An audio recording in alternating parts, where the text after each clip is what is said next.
Ivy King. We thought it was bad last semester. Columbia superseded its own procedures to suspend Students for Justice in Palestine and Jewish Voice for Peace, and bypassed the University Senate to militarize campus over and over. They canceled every event that dared to mention Palestine. In the past 4 weeks alone, protesters have faced multiple instances of outright violence on our campus at the hands of IOF soldiers and the NYPD that trains with them. Guess who was arrested? The peaceful protesters, not the people who attacked them and sent them to the hospital. Columbia protesters were attacked with the same chemical weapon, skunk spray, that is used against Palestinians.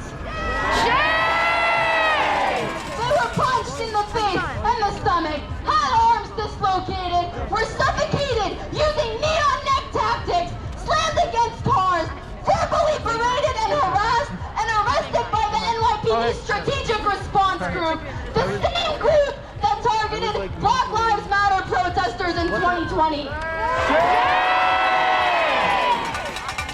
This unit was called by Columbia in advance. The senior executive vice president was filmed walking with them, giving orders, and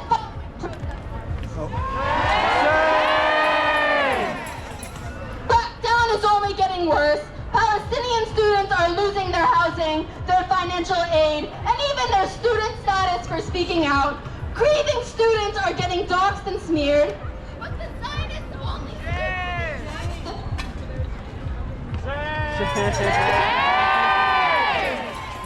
But the Zionists only stoop to these tactics because they are scared of our voices.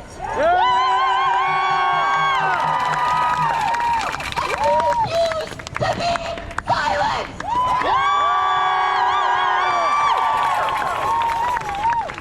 As the genocide gets worse, so too is the repression across the country as the masses rise up more and more.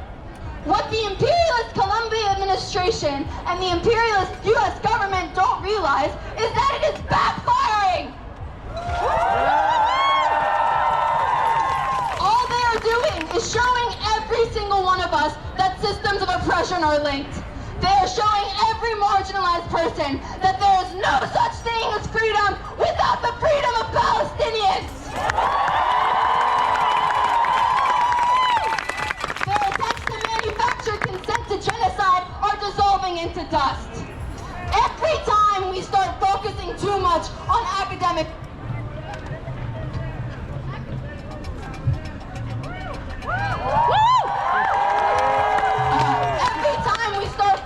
too much on academic freedom, free speech, or even police violence and our own safety, it is a distraction! They don't want us to speak out in support of Palestinian liberation because they are profiting! Members of Columbia's Board of Trustees are weapons manufacturers profiting from genocide, just like our government!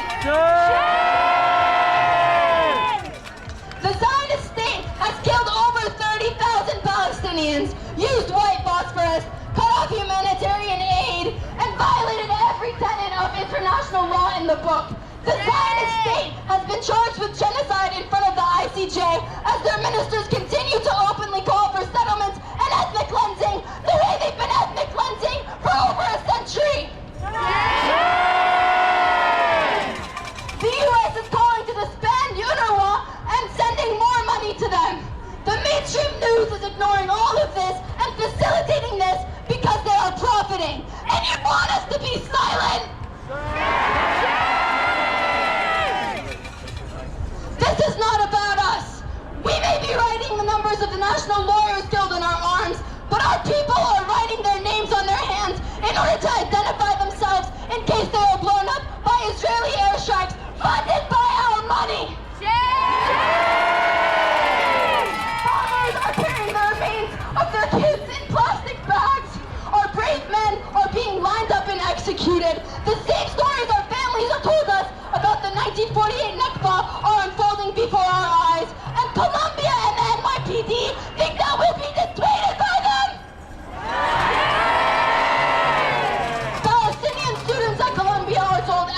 single day that we support rape, that we deserve to be raped, that we support terror for opposing genocide.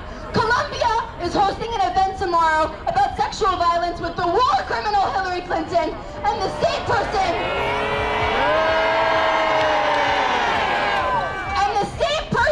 Who is being investigated by the New York Times for fabricating stories. What about the Palestinian men who are being tortured with our money?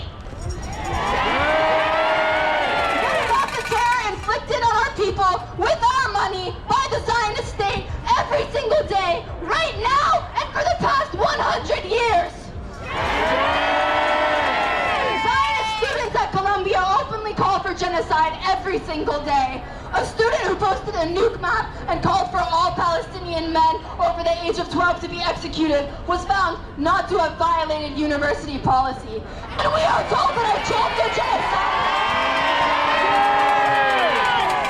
And we are told that our chants are genocidal or making people feel uncomfortable as genocide is unfolding before our eyes.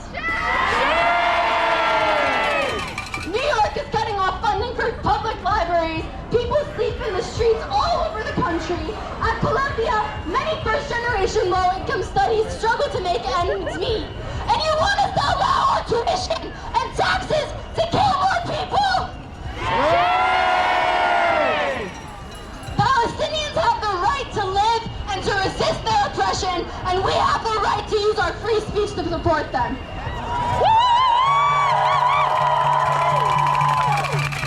Nothing will silence us. Not club suspensions, not police violence, not death threats, not chemical weapons, nothing!